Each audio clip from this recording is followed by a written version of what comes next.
اور دوسری چیز اس سے بھی زیادہ ضروری آپ کو سمجھنا ہے کہ ہمارے جو اللہ کے پیغمبر نبی صلی اللہ علیہ وسلم وہ رحمت العالمین ہیں، وہ سارے انسانوں کے لیے رحمت بن کے آئے تھے.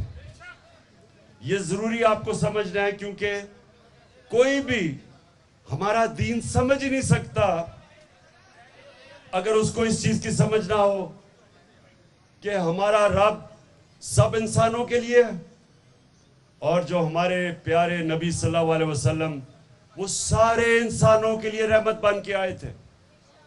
ادھر سے شروع کرتے ہیں کیونکہ یہ بڑی میں نے ساری دنیا دیکھی ہے اور میں نے مجھے بڑے افسوس سے یہ دیکھنا ہے کہ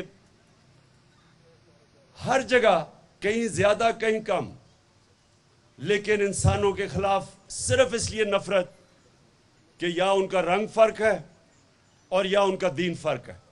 اس کی وجہ سے نفرت انسانوں کے ساری دنیا میں ہے، کہیں زیادہ کہیں کم اور کئی دور میں زیادہ اور کسی دوروں کے اندر کم، لیکن ہے ساری دنیا میں. ابھی امریکہ کے اندر میں پڑھ رہا تھا نیو میکسیکو میں 4 مسلمانوں کو مار دیا صرف اس لیے کہ وہ مسلمان تھے، ان کو قتل کر دیا. اسلاموفوبیا جس کو ہم کہتے ہیں. تو یہ ساری دنیا کا مسئلہ ہے. لیکن جب ایک مسلمان ملک اپنے دین کے اوپر چلتا ہے اور جب وہ یہ سمجھ آتا ہے کہ اس کا خدا سب انسانوں کا خدا ہے اور جب اس کا جو پیغمبر آخری اللہ کے پیغمبر وہ سارے انسانوں کے لیے رحمت بن کے آئے تھے. ادھر سے شروع کرتا ہے ہمارا دین. دوسری چیز ہمارے دین کے اندر انسان برابر ہے اور جو مدینہ کی ریاست اس کے اوپر ہم کیوں دیکھتے ہیں کیونکہ وہ ہمارے نبی صلی اللہ علیہ وسلم نے مسلمانوں کی پہلے ریاست بنائی تھی. اب آپ سب کے لیے کہ اس ریاست میں کیا ہوا، ہمارے نبی نے ایک چارٹر سائن کیا. یہودی بھی تھے، مسیح بھی تھے، جتنے بھی انسان تھے ان کے ساتھ انہوں نے چارٹر آف مدینہ سائن کیا جس کو کہتے ہیں میثاق مدینہ، اور اس میں سب کو برابر کے شریک بنایا. پھر ایک چیز اور جو میں بار بار لوگوں کو بتاتا ہوں کہ ہمارا دین شروع کدھر سے ہوا تھا. 4 خلیفہ جو ہمارے نبی صلی اللہ علیہ وسلم کے بعد آئے، ان میں سے 2 خلیفہ وقت عدالت میں پیش ہوئے.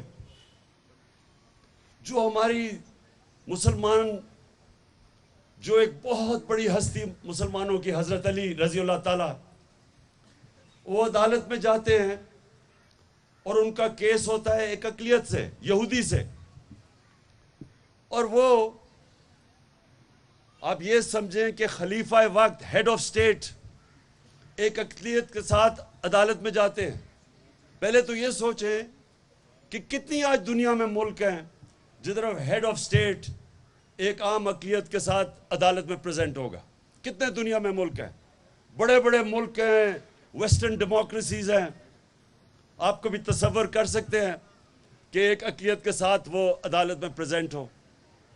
اور لیکن اس سے بھی آگے بات کہ وہ جو کیس ہے وہ قاضی وہ فیصلہ خلیفہ وقت کے خلاف دے دیتا ہے اور وہ یہ کہتا ہے کہ میں آپ کی بیٹی کی، کیونکہ آپ کے بیٹا گواہ ہیں، ان کی میں گواہی قبول نہیں کرتا. کتنی دنیا کے اندر یہ ہوگا آج کل کہ میں آج بات کر رہا ہوں 21ویں صدی میں کہ آپ کتنے ملکوں میں یہ ہو سکتا ہے کہ ہیڈ آف سٹیٹ ایک مائنورٹی سے عدالت اس کے خلاف فیصلہ کر دے. تو یہ ادھر سے ہم شروع ہوئے تھے. ہمارے انصاف کا نظام ادھر تھا اور اقلیت انسان برابر تھے مسلمان معاشروں میں. اور ہم اب اور ہم ایک اور چیز پہ آتے ہیں، ابھی رائے پرکاش نے بات کی کہ جو فورسڈ کنورژنز ہیں، کہ زبردستی لوگوں کو سندھ میں خاص طور پہ کہ لڑکیوں کو زبردستی مسلمان کر لیتے ہیں۔ دیکھیں قرآن کی واضح آیت ہے، دین میں کوئی زبردستی نہیں، یہ اللہ کا فرمان ہے۔ جب بھی کوئی مسلمان یہ کرتا ہے وہ اپنے دین کے خلاف جاتا ہے، وہ اللہ کے فرمان کے خلاف جاتا ہے کہ زبردستی کسی کو دین کی طرف لے آئے۔